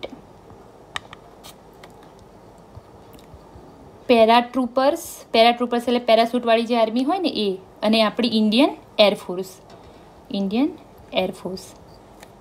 ઓકે, તો આટલું તમારે યાદ રાખવાનું છે મેઘદૂત. આઈ હોપ તમને આ વસ્તુ ક્લિયર થઈ હોય. તો આપણે આ LOC વાળી, AGPL વાળી અને રેડક્લિફ વાળી વાત થઈ ગઈ. હવે આપણે જોઈએ LAC. LAC એટલે છે line of actual control. Okay, LOC અને LAC એક ના થઈ જાય. LOC છે આ પાકિસ્તાન વાળી. LOC શું કરે છે? આ POK ને, આ કયો ભાગ છે ભાઈ? POK છે પાકિસ્તાન ઓક્યુપાઈડ કાશ્મીર. તો જમ્મુ કાશ્મીરની અંદર LOC અલગ કરે છે POK ને. અને આ જે POK વાળો ભાગ છે ને, હવે પાકિસ્તાન એને કેવી રીતે હેન્ડલ કરે છે? બે ભાગમાં. આ નીચેવાળો ભાગ છે ને, જે કાશ્મીર વેલીની નજીક છે, એને એ લોકો કહે છે આઝાદ જમ્મુ કાશ્મીર. અને ઉપરનો જે ભાગ છે એને એ લોકો કહે છે ગિલગિટ બાલ્ટિસ્તાન. આ વસ્તુ યાદ રાખજો. અને હમણાં એક બહુ જ ઇન્ટરેસ્ટિંગ મુદ્દો કરંટમાં હતો કે આપણે જે વેધર ફોરકાસ્ટિંગની સંસ્થા છે, બરોબર, આપણે દૂરદર્શન ઉપર જે વેધર ફોરકાસ્ટ ને બધું કરીએ છીએ ને, એમાં નક્કી કર્યું કે ભાઈ હવે આપણે આ જે મતલબ કે POK વાળી જગ્યા છે ને, એનું પણ વેધર આપણે બતાવીશું દૂરદર્શનની ચેનલો ઉપર. હવે એ શું બતાવે છે? એ આપણી મક્કમતા બતાવે છે કે અમે જમ્મુ કાશ્મીરને જે POK વાળો ભાગ છે અને તમારો નથી માનતા ભાઈ, એ અમારો જ છે, બરોબર. તો એની પછી એ બધી એક અલગ ચર્ચા છે. અત્યારે આપણે એને ડીપમાં નથી જતા. હવે મારે LACની વાત કરવી છે, લાઇન ઓફ એક્ચ્યુઅલ કંટ્રોલ. ક્યાંથી ક્યાં સુધી છે? તો જુઓ, લદ્દાખવાળા વિસ્તારને આવી રીતે થોડોક કાપે છે ઉપરથી. કેમ? હવે એની પહેલાં હું હિસ્ટ્રી કહી દઉં તમને કે 1962માં આ ચીનાઓ ચડી આવે છે આપણા ઉપર, જાતે યુદ્ધ કરે છે, જાતે સમાપ્ત કરી દે છે, અને જાતે લદ્દાખવાળો ઉપરનો વિસ્તાર લઈ લે છે અને એને કહી દે છે અક્સાઇસ ચીન. મેં પહેલાં જ કીધું ને કે ચીનને કેવું છે, મારું એ તો મારું, પણ તમારું એ મારા પપ્પાનું, બરાબર, એ એની નીતિ છે. એટલે આ ઉપરનો ભાગ છે એને શું કહે છે? અક્સાઇસ ચીન. પણ આ LAC રેખા એ ક્યાં સુધી છે? તો લદ્દાખવાળા વિસ્તારને અલગ કરે છે, હિમાચલવાળો જે ભાગ છે, ઉત્તરાખંડ, સિક્કિમ અને અરુણાચલ પ્રદેશ. તો આખી જે રેખા છે એને LAC કહેવામાં આવે છે. ઓકે, ઘણી વખત તમે એવું બુકમાં વાંચ્યું હશે કે LAC ક્યાં છે? તો અક્સાઇસ ચીનવાળી. એવું નથી, બટ આખી રેખા છે એને આપણે LAC કહીએ છીએ. આઈ હોપ તમને આ ક્લિયર થયું હશે. ઓકે, તો અક્સાઇસ ચીન કયો ભાઈ? LAC થી લદ્દાખનો ઉપરનો ભાગ છે એને જ એ લોકો અક્સાઇસ ચીન કહે છે. હવે જુઓ, અરુણાચલ પ્રદેશની જે આ ઉપરવાળી રેખા છે ને, એનું અલગ નામ છે. એનું નામ છે મેકમોહન. ઓકે, આ મેકમોહન રેખા ક્યારે તૈયાર થઈ હતી? તો 1914માં. હવે એ વખતે તો ભારત આઝાદ ન હતું, અને એ વખતે આ ઉપર તમને ભાગ દેખાય છે ને, તિબેટ, એ પણ ચાઇનાએ ઓક્યુપાય નહોતું કરેલું, એ પાછળથી કરે છે. તો બ્રિટિશ સરકાર અને તિબેટ આ બંને વચ્ચે એક સંધિ થાય છે. એ સંધિનું નામ પણ છે સિમલા એગ્રીમેન્ટ, સિમલા કન્વેન્શન, બરોબર. તો આ સિમલા કન્વેન્શન પેલું 1972 વાળું નહીં હો મિત્રો, એ અલગ છે. આ સિમલા 1914માં થાય છે, જેને બોલાય છે સિમલા કન્વેન્શન. એના અંતર્ગત આ મેકમોહન રેખા નક્કી થાય છે. હવે નામ કેવી રીતે પડ્યું? તો ભાઈ નામ એવી રીતે પડ્યું કે બ્રિટિશ સરકાર અને તિબ્બત આ બંનેને મેકમોહન રેખા નક્કી કરવામાં એક ભાઈએ મધ્યસ્થી કરી. બ્રિટિશ સરકારમાં એ વખતે હોય છે ફોરેન સેક્રેટરી, જેમનું નામ હોય છે મેકમોહન, બરોબર. તો આ મેકમોહનના નામ ઉપરથી જ આ રેખાને મેકમોહન નામ આપવામાં આવેલું છે. એમનું આખું નામ છે હેનરી મેકમોહન. ઓકે, હવે જો આ મેકમોહન રેખાને ચીન નથી માનતું. હવે તમે ઘણી વખત ન્યૂઝ સાંભળી હશે કે એ ઘૂસણખોરી કરે જાય છે. હવે એ બધે કરે છે, એવું નથી કે અરુણાચલમાં જ કરે છે. જો અત્યારે કરંટમાં ન્યૂઝ છે કે લદ્દાખની અંદર, આ લદ્દાખવાળો જે એરિયા છે ને, ચીન, અક્સાઇસ ચીનવાળો, એમાં અહીંયા એક ઘાટી છે, ગલવાન ઘાટી. આ હું સરસ પછી તમને અલગથી સમજાવીશ. ગલવાન ઘાટી અને બીજી એક ઝીલ છે પાંગોંગ સો. હવે ચીન અહીંયા પણ પેસવા લાગ્યું છે. એમાં આ પાંગોંગ સો આપણા માટે બહુ જ મહત્વની, કારણ કે લાઇન ઓફ એક્ચ્યુઅલ કંટ્રોલમાં અડધી એ ભારતની અંદર છે અને અડધી અક્સાઇસ ચીનમાં છે, બરોબર. એટલે ખાસ યાદ રાખીશું. અને મિત્રો, આ સોનો મતલબ થાય છે લેક. ઓકે, સોનો મતલબ થાય છે લેક, સરોવર. એટલે એ લોકો સ્થાનિક ભાષામાં એ બધા જે લદ્દાખ અને તિબેટ એ બધો એરિયા ઉપરની સાઈડ છે, તો એની જે સ્થાનિક ભાષા છે ને, એમાં એ લોકો લેકને સો કહે. તો આ વસ્તુ તમે યાદ રાખજો. આઈ હોપ તમને આ મેકમોહનવાળી અને વસ્તુ ક્લિયર થઈ હોય. હવે જો આપણે મ્યાનમારવાળી જે જગ્યા છે ને, એ રેખાને તો આપણે કંઈ નામ આપેલું નથી. ઓકે, હવે એક ડુરંડની વાત કરી લઈએ. ડુરંડ રેખા કયા કયા દેશો વચ્ચે છે? પાકિસ્તાનથી અફઘાનિસ્તાન વચ્ચે છે ડુરંડ રેખા. ઓકે, બટ હા, આ ડુરંડ રેખા બની ક્યારે? 1893 બને છે મિત્રો. 1893 શું હતું? પાકિસ્તાન ભારતનો જ ભાગ હતો. એટલે એ વખતે એ અફઘાનિસ્તાન અને ભારત વચ્ચે હતી. બરોબર. 1893 ક્યારે? તો કહેવાય છે એંગ્લો અફઘાન યુદ્ધ. Afghan second Anglo Afghan second war હોય છે. એ દરમિયાન આ નક્કી થાય છે અને 1919માં ફાઇનલ જે અત્યારે છે ને એનો આકાર, એ આકાર એસ્ટાબ્લિશ થાય છે. બરાબર, મતલબ કે એટલી રેખા નક્કી કરવામાં આવે છે. આપણે બહુ અત્યારે ડીપમાં નથી જતા, ખાલી તમારે અહીંયા સમજવાનું છે. તો તમને પૂછે કે ડુરાન્ડ રેખા એ કયા બે દેશો વચ્ચે છે? પાકિસ્તાન અને અફઘાનિસ્તાન. પણ હા, મારે એક વાત કરવી છે કે આ જે ઉપરનો ભાગ છે ને, એટલે આપણે ભારત 106 કિલોમીટર અફઘાનિસ્તાન સાથે ધરાવીએ છીએ. એટલે આપણે ભારત પણ ડુરંડ રેખામાં એક ભાગ ધરાવીએ છીએ. હા, એ વાત અલગ છે મિત્રો કે એ વસ્તુ પીઓકેમાં જતી રહે છે. બરોબર, બટ આપણે પીઓકે ઉપર આપણો અધિકાર હજી જતાવેલો જ રાખેલો છે. એટલા માટે આપણે શું કહીએ છીએ કે ડુરંડ રેખામાં ભારતનો પણ એક ભાગ છે. આઈ હોપ તમને આ ક્લિયર થયું હોય. તો આ તો હતી આપણે જે દેશો સાથે આંતરરાષ્ટ્રીય સરહદ ધરાવીએ છીએ અને એના નામ. બરોબર, હવે હું તમને અહીંયા વાત કરી દઉં શ્રીલંકા અને માલદીવ. હવે માલદીવની વાત જ્યારે હું ભૌગોલિક પ્રદેશ ચલાવીશ ને ત્યારે ચેનલ તમારે ભણવાની આવશે, ત્યારે હું ડીપમાં કરીશ. અહીંયા ખાલી આપણે શ્રીલંકાવાળો મુદ્દો લઈ લઈએ, કારણ કે શ્રીલંકા એ આપણે સૌથી નજીક આવેલો છે. શ્રીલંકા એ ભારતથી એક સ્ટ્રેટ દ્વારા અલગ થાય છે. સ્ટ્રેટ એટલે સામુદ્રધુની. પણ સામુદ્રધુની કહેવાય કોને મિત્રો? તો સામુદ્રધુની એટલે પાણીનો એવો સાંકડો અને છીછરો પટ્ટો કે જે બે વોટર બોડી એટલે બે સાગર હોઈ શકે છે, બે ખાડી હોય અથવા અખાત કે ખાડી હોય. બરોબર, એ બે વોટર બોડીને એકબીજા સાથે જોડે છે. આવી વ્યાખ્યા પણ કરાય. અને બીજી વ્યાખ્યા છે, જો બીજી વ્યાખ્યા આ રીતે કરી શકાય કે પાણીનો સાંકડો એવો પટ્ટો કે જે બે મુખ્ય ભૂમિ ભાગને એકબીજાથી અલગ કરે છે. તો એને આપણે સ્ટ્રેટ કહીશું. તો કયો સ્ટ્રેટ છે? પાક સ્ટ્રેટ. શ્રીલંકા અને ભારતને પાક સામુદ્રધુની અલગ કરે છે. લ સાયલેન્ટ રહેશે, બોલવામાં લખાશે પાલ્ક. ઓકે, હવે જુઓ મિત્રો કે આ જે પાલ્ક સામુદ્રધુની છે ને, તો નીચેનો સાઈડ છે એને કહેવાય છે મન્નારનો અખાત, અને ઉપરની જે સાઈડ છે એને શું કહેવાય છે? નીચેનો છે મન્નારનો અખાત ને ઉપર છે પાકની ખાડી. તો આઈ હોપ તમે આટલી વસ્તુ યાદ રાખશો. અને બીજી વસ્તુ હું તમને કહી દઉં, જો તમિલનાડુ છે ને, આ તમારો દેખાય છે અહીંયા એક ટાપુ છે નાનો એવો, જેને આપણે કહીએ છીએ પમ્બન દ્વીપ, અથવા એને આપણે રામેશ્વરમ દ્વીપ પણ કહીએ છીએ. પમ્બન દ્વીપ. અને અહીંયા છે એક ટાપુ શ્રીલંકામાં, તેલૈયા મન્નાર. સોરી, એક મિનિટ. આ તમારો પમ્બન દ્વીપ થઈ ગયો અને આ થઈ ગયો તમારો તેલૈયા મન્નાર. આ બંને વચ્ચેથી જ ભારતનું જે અંતર છે એ છે તમારું 27 કિલોમીટર. આ ક્વેશ્ચન જીપીએસસીની એક્ઝામમાં પૂછાઈ ગયેલો છે કે ભારત અને શ્રીલંકા વચ્ચેનું અંતર કેટલું છે? તો મિનિમમ અંતર છે ભાઈ 27 કિલોમીટર. યાદ રાખવાનું. ક્યાંથી ક્યાં સુધી? તો પમ્બન દ્વીપથી તેલૈયા મન્નાર. હવે પમ્બન દ્વીપનો જે છેલ્લો છેડો છે ને એને આપણે કહીએ છીએ ધનુષકોડી. એ જગ્યા છે, બરોબર, ધનુષકોડી. અને આ પમ્બન દ્વીપ પર રામેશ્વરમ એનું મંદિર છે. બરોબર, કે ભગવાન રામે જે શિવજીની સ્થાપના કરી હતી. તો એ બધી આપણે અત્યારે વાર્તા નથી કરતા, કારણ કે આ ફરીથી આપણે ટાપુમાં સ્ટડી કરીશું વ્યવસ્થિત રીતે. ઓકે, હવે આ જે તમારો પમ્બન દ્વીપ અને તેલૈયા મન્નાર છે એના વચ્ચે એક ટાપુ આવેલો છે જેનું નામ છે આદમ બ્રિજ. શું છે? આદમ બ્રિજ, જેને આપણે રામ સેતુ પણ કહીએ છીએ. બરોબર, આપણે હિન્દુ ભાવના જોડાયેલી છે. આપણે રામાયણ કાળમાં ભગવાન રામ મતલબ વાનરો દ્વારા બનાવેલું હતું, એ બધી જે વાર્તા જોડાયેલી છે. ઓકે, આદમ બ્રિજ અથવા એડમ બ્રિજ અથવા રામ સેતુ. આઈ હોપ તમને આ ક્લિયર થયું હોય. આગળ જઈએ મિત્રો. તો આટલી વસ્તુ તમે યાદ રાખજો.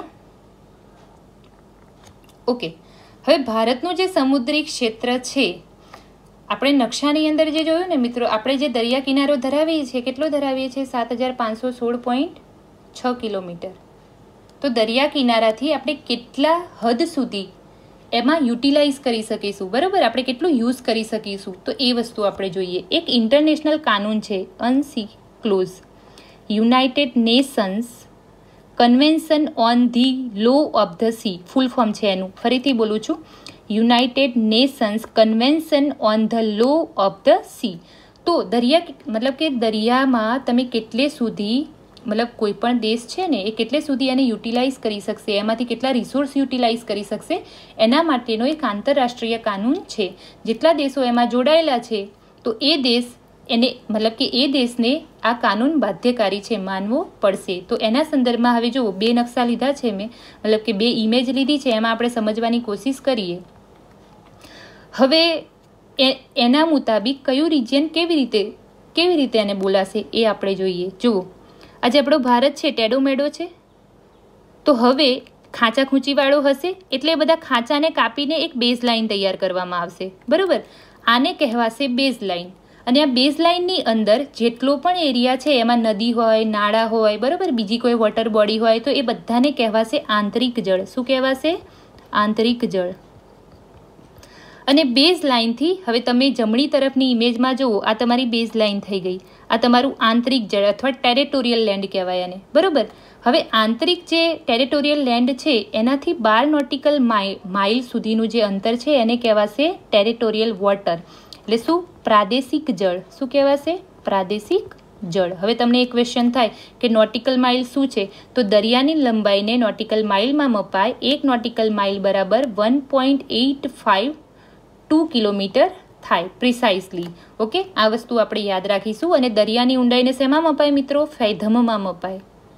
ઓકે, 1 ફેધમ બરોબર કેટલા થાય? 6 ફૂટ થાય. તો આ વસ્તુ પણ આપણે યાદ રાખીશું. હવે તમે આમાં ધ્યાન આપો. જુઓ શું કીધું? બેઝ લાઇનથી 12 નોટિકલ માઇલ છે ટેરેટોરિયલ વોટર એટલે કે પ્રાદેશિક જળ. હવે બેઝ લાઇનથી 24 નોટિકલ માઇલ થશે તમારો કન્ટીઝિયસ ઝોન, એને કહેવાશે સંલગ્ન ક્ષેત્ર. ક્વેશ્ચન કેવી રીતે પૂછાય? જો અહીંયા ધ્યાન આપો, હું કહું તમને એવું પૂછાય ને કે ટેરેટોરિયલ વોટર એટલે કે પ્રાદેશિક જળ કેટલો વિસ્તાર ધરાવે છે, તો 12 નોટિકલ માઇલ. પણ તમને એવું પૂછાય કે સંલગ્ન ક્ષેત્ર એટલે કે કન્ટીઝિયસ ઝોન કેટલો વિસ્તાર ધરાવે છે, તો 24 નોટિકલ માઇલ છે મિત્રો. પણ હા, એવી રીતે પૂછાય કે ટેરેટોરિયલ વોટર એટલે કે પ્રાદેશિક જળ પછી કન્ટીઝિયસ ઝોન કેટલો વિસ્તાર ધરાવે છે, તો 24માંથી 12 બાદ કરી દેવાના એટલે કે ટોટલ 12 નોટિકલ માઇલ. બરોબર, એટલે શોર્ટમાં કન્ટીઝિયસ ઝોનની અંદર જ તમારા ટેરેટોરિયલ વોટરનો સમાવેશ થશે. આઈ હોપ તમને આ વસ્તુ ક્લિયર થઈ હોય. હવે એવું પૂછે તમને એક્સક્લુઝિવ ઇકોનોમિક ઝોન એટલે શું ભાઈ? અનન્ય આર્થિક ક્ષેત્ર. ગુજરાતીમાં હું કહું ને, અનન્ય આર્થિક ક્ષેત્ર ક્યાંથી ગણાશે? બેઝ લાઇનથી ગણાશે. બેઝ લાઇનથી 200 નોટિકલ માઇલ તમારું થશે અનન્ય આર્થિક ક્ષેત્ર. ઓકે, કેટલું? 200 નોટિકલ માઇલ. ક્યાંથી ગણવાનું? બેઝ લાઇનથી. પણ પાછું ફરીથી એ લોકો તમને એ રીતે પૂછી શકે કે કન્ટીઝિયસ ઝોનથી તમારું અનન્ય આર્થિક ક્ષેત્ર કેટલું ગણાશે, તો એ 24 નોટિકલ માઇલ છે એને બાદ કરવાના. એવું પૂછે કે ટેરેટોરિયલ વોટરથી તમારો જે ઇકોનોમિક ઝોન કેટલો ગણાશે, તો 12 નોટિકલ માઇલ બાદ કરી દેવાના. આઈ હોપ તમને આ વસ્તુ ક્લિયર થઈ હોય. હવે આપણે આ બધા જે ઝોન છે ને મિત્રો, એનો ઉપયોગ કેવી રીતે કરીશું તો જોઈએ. હવે આ જે એક્સક્લુઝિવ ઇકોનોમિક ઝોન છે ને એ આપણી શું કહેવાશે ભાઈ? જળ સીમા, સમુદ્રી સીમા કહેવાશે. બરોબર, કે ત્યાં સુધી આપણને અધિકાર પ્રાપ્ત થશે. અને કેવા કેવા અધિકાર પ્રાપ્ત થશે તો એ આપણે જોઈએ. જુઓ, ટેરેટોરિયલ લેન્ડ એટલે કે ભાઈ આંતરિક જે જળ હોય ને એની અંદર કોઈ પણ બહારનું વ્યક્તિ મતલબ કે કોઈ પણ બીજા દેશથી કોઈ નાવ કે કોઈ સીપ આવશે ને તો એને પરમિશન લેવી પડશે. આ વસ્તુ યાદ રાખજો. અને કન્ટીઝિયસ ઝોન સુધી કોઈ પણ સીપ નીકળશે, હા એ પરમિશન લીધા વગર નીકળી શકશે, પણ એને પોતાનું ફ્લેગ બતાવવાનો રહેશે. બરોબર, મતલબ કે જરૂર નથી હા એને એમને એમ નીકળવું હોય. જેમ કે એક એક્ઝામ્પલ આપું, આ નકશામાં જુઓ ડાબી સાઈડ, પાકિસ્તાનથી કોઈ સીપ આવે છે, એને ટેરેટોરિયલ વોટરમાંથી નીકળવું હોય તો નીકળી શકે છે. બરોબર, પણ હા એ આંતરિક જળની અંદર ઘૂસણખોરી નહીં કરી શકે. એ વસ્તુ ગલત કહેવાશે. એમાં આપણે કાયદો મતલબ કે આપણા જેટલા પણ વિસ્તારના અંદર આંતરિક વિસ્તારમાં જેટલા પણ કાયદા છે એ એની અંદર લાગુ પડશે. ઓકે, હવે કન્ટીઝિયસ ઝોન એટલે કે ભાઈ 24 નોટિકલ માઇલ ઉપર ભારત સરકાર 4 રીતે કાયદા બનાવી શકશે. તો કઈ કઈ બાબતો ઉપર? તો કે કેવો કર વસૂલવો છે, સીમા શુલ્ક,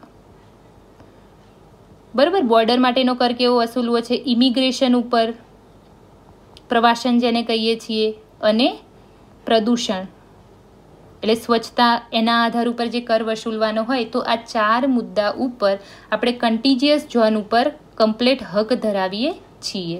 ઓકે, હવે એક્સક્લુઝિવ ઇકોનોમિક્સ ઝોનની હું વાત કરું તો કન્ટીજીયસ ઝોન સુધી આપણે 4 ઉપર બનાવી શકીશું નિયમો, મતલબ કે ભારત સરકાર 4 વસ્તુ પર નિયમ બનાવી શકશે, પણ અહીંયાથી 24 નોટિકલ માઇલ પછી આ જે 176 નોટિકલ માઇલ છે ત્યાં સીપ હોય અથવા ઉપર કોઈ પણ બીજા દેશના એરોપ્લેન હોય એ આસાનીથી પસાર થઈ શકશે, બરાબર. એને ફ્લેગ બતાવવાની કે કંઈ કરવાની કોઈ જ પરમિશનની જરૂરિયાત નહીં પડે. પણ આપણે એમાં શું યુટિલાઇઝ કરીશું? તો આપણે માની લો કે ભાઈ ખનિજ એનું સંશોધન કરવું છે, ઓઇલ મેળવવું છે, બરાબર. આપણું બોમ્બે હાઈ ક્ષેત્ર છે આની અંદર, મુંબઈની અંદર, તમને બધાને ખ્યાલ હશે, બરાબર. પછી આપણે મત્સ્યને રિગાર્ડિંગ માછીમારી કરવી છે, તો આ બધા જ હક આપણને પ્રાપ્ત થશે. અને બીજી વસ્તુ કે તમને ખ્યાલ હશે તો આજે કોમ્યુનિકેશનની બાબતમાં જે કેબલો સ્પ્રેડ કરવામાં આવે છે ને, આ મોટા મોટા કેબલ હોય, બરાબર, ફાઇબર ઓપ્ટિકના કેબલો, હવે એ બિછાવવામાં આવે છે તો એ દરિયા કિનારામાંથી નેટવર્ક હોય છે એનું.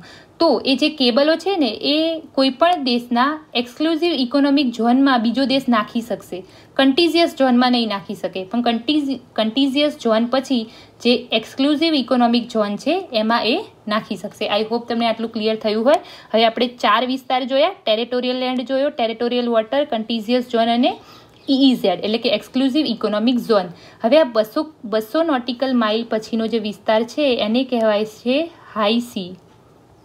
ઓકે, તો આ હાઈ સીની અંદર કોઈ પણ દેશ પોતાનો અધિકાર નહીં જમાવી શકે, બરાબર. તો એનો અધિકાર ક્યાં સુધી રહેશે? આ 200 નોટિકલ માઇલ સુધી રહેશે. ઓકે, આઈ હોપ તમને આ વસ્તુ ખ્યાલ આવી હોય. ઓકે, હવે ભારતની સરહદોની આપણે ઓલરેડી અહીંયા માહિતી લઈ લીધી છે મિત્રો, બરાબર. અને જેટલી પણ વિગતો હતી એ આપણે અહીંયા ડીપમાં જોઈ ચૂક્યા છીએ. હવે હું તમને થોડી વોટર બોડીની વાત કરી લઉં. એ વસ્તુ આપણે ફરીથી ડીપમાં સ્ટડી કરીશું, બરાબર. પણ ભારતની આજુબાજુ કેટલી વોટર બોડી છે? તો આપણે એક હિન્દ મહાસાગર, આ હિન્દ મહાસાગરથી જ ભારત ઘેરાયેલો છે ભાઈ. હવે જો એક વસ્તુ ઇમ્પોર્ટન્ટ ફેક્ટ કહું, હિન્દ મહાસાગર આપણો જે ભારત છે ને, હિન્દુસ્તાન એકમાત્ર એવો દેશ છે કે જેના નામ ઉપરથી મહાસાગર નામ પડ્યું છે. હવે અહીંયા કોઈ એક્સ્ટ્રા ઓર્ડિનરી માણસને એવું થાય તો આ ચીન સાગર દેશના નામ ઉપરથી નથી, પણ ભાઈ જો હું શું બોલી, મહાસાગર. અને પૃથ્વી પર મહાસાગર 4 જ છે.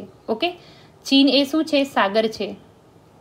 એટલે હિન્દુસ્તાન એકમાત્ર એવો દેશ છે કે જેના નામ ઉપરથી કોઈ મહાસાગરનું નામ પડેલું છે. હિન્દ મહાસાગરના બીજી નાના બધા ભાગ છે. તો કયા કયા છે? તો આપણે જોઈએ, અરબ સાગર એનો જ ભાગ છે, બંગાળાની ખાડી એ પણ એનો ભાગ છે. ગુજરાતની આજુબાજુ જે 2 અખાત આવેલા છે ને મિત્રો, કયા? એક તો ખંભાતનો અખાત, એને શું બોલવામાં આવે છે? ગલ્ફ ઓફ કેમ્બે પણ બોલવામાં આવે છે, અને કચ્છનો અખાત. અને આપણે આ જોયા ને મન્નારનો અખાત, અને બીજો કયો જોયો? પાકની ખાડી. ઓકે, તો આ બધી જ વોટર બોડી છે એ શેનો છે? ભાગ શેનો છે? હિન્દ મહાસાગરનો ભાગ છે. આ એનાલિસિસ હું તમને એટલા માટે કરાવું છું મિત્રો, કારણ કે એક્ઝામમાં આ લોકો આ રીતે પૂછે છે. ઓકે, હું તમને આ નકશા ઉપરથી મને એક વાત યાદ આવી, તો હું તમને એક એનાલિસિસની વસ્તુ હોમવર્કમાં આપું છું જે બધાએ કરવાની છે. જો આ દરેક જે રાજ્યો છે ને એ કયું રાજ્ય બીજા કયા રાજ્ય સાથે સીમા ધરાવે છે એ તમારે અહીંયા જોવાનું છે. અહીંયા હું તમને એક મસ્ત કોમન ઓબ્ઝર્વેશન કરાવી દઉં અને પછી તમારે એ વસ્તુ હોમવર્કમાં કરવાની છે. જો આપણું જે ઉત્તર પ્રદેશ રાજ્ય છે ને મિત્રો, ઉત્તર પ્રદેશ એ સૌથી વધારે રાજ્ય સાથે સીમા ધરાવે છે. કયા 8 રાજ્યો સાથે? રાજસ્થાન 1, મધ્યપ્રદેશ 2, છત્તીસગઢ 3, ઝારખંડ 4, બિહાર 5, હરિયાણા 6, હિમાચલ પ્રદેશ, ઉત્તરાખંડ 7 અને હિમાચલ પ્રદેશ 8, અને 1 યુનિયન ટેરેટરી દિલ્હી. ઓકે, તો ઉત્તર પ્રદેશ છે એ સૌથી વધારે રાજ્યો સાથે પોતાની સીમા ધરાવે છે. બીજી વસ્તુ હું તમને કહી દઉં, સૌથી વધારે મધ્યપ્રદેશ સાથે, સૌથી ઓછી હિમાચલ પ્રદેશ સાથે ધરાવે છે. અને જો અહીંયા એક ફોકસ કરાવડાવું, તમારે એનાલિસિસ કેવી રીતે કરવાનું છે ને એના માટે હું તમને આ વસ્તુ કરાવું છું. અહીંયા એક જિલ્લો છે ઉત્તર પ્રદેશનો, સોનભદ્ર. આ સોનભદ્ર જિલ્લો એવો છે કે જે 4 રાજ્ય, એકમાત્ર ભારતનો એવો જિલ્લો છે કે જે 4 રાજ્ય સાથે સીમા ધરાવે છે: મધ્યપ્રદેશ, છત્તીસગઢ, ઝારખંડ અને બિહાર. ઓકે, તો આ મેં તમને કોમન કરાવડાવ્યું. હવે તમારે કેમનું એનાલિસિસ કરવાનું છે, કયું રાજ્ય એ કયા રાજ્ય સાથે સીમા ધરાવે છે એ જોવાનું છે. દરેક રાજ્ય નકશા ઉપર લખીને એના કેપિટલ લખવાના છે અને એકદમ સરસ રીતે ઓબ્ઝર્વેશન કરવાનું છે કે કયા રાજ્ય પછી કયું રાજ્ય આવશે. માની લો તમને એક ક્વેશ્ચન એવો પૂછાય કે અસમથી રોડ માર્ગે કેરળ જવું હોય તો વચ્ચે કેટલા રાજ્યો આવશે, તો એક્ઝામમાં તમે ગણવા બેસશો કે કેટલા રાજ્ય આવશે, પણ ના, તમે નકશા ઉપર પ્રેક્ટિસ કરેલી હશે ને તો આ વસ્તુ તમને ઓલરેડી યાદ હશે. બરાબર, તો આ રીતે તમારે પ્રેક્ટિસ કરવાની થશે. તો આપણે આટલા ટોપિક આજે પાર્ટ 2માં રાખીએ છીએ મિત્રો. હવે આપણે નેક્સ્ટ ટાઈમ જોઈશું પાર્ટ 3માં જે આપણા સુરક્ષાને લગતા મુદ્દા છે એ વસ્તુ આપણે જોવાની છે. અને માની લો કે આ પાર્ટ 2માં કઈ વસ્તુ છૂટી ગઈ હશે તો આપણે પાર્ટ 3માં એને કવર કરી લઈશું. આઈ હોપ મિત્રો કે તમને આ લેક્ચર ઇન્ફોર્મેટિવ લાગ્યો હોય. જો તમને ઇન્ફોર્મેટિવ લાગ્યો હોય તો લાઇક કરો, મેક્સિમમ આને શેર કરો, આપણી ચેનલને સબસ્ક્રાઈબ કરો. બરાબર, આપણે જીપીએસસીનો આખો સિલેબસ અહીંયા કમ્પ્લીટ કરાવવાનો છે, એટલે મેક્સિમમ બને એટલા લેક્ચર્સને સ્પ્રેડ કરો, તમે શેર કરો. Thanks for watching friends. જય હિન્દ, જય ભારત.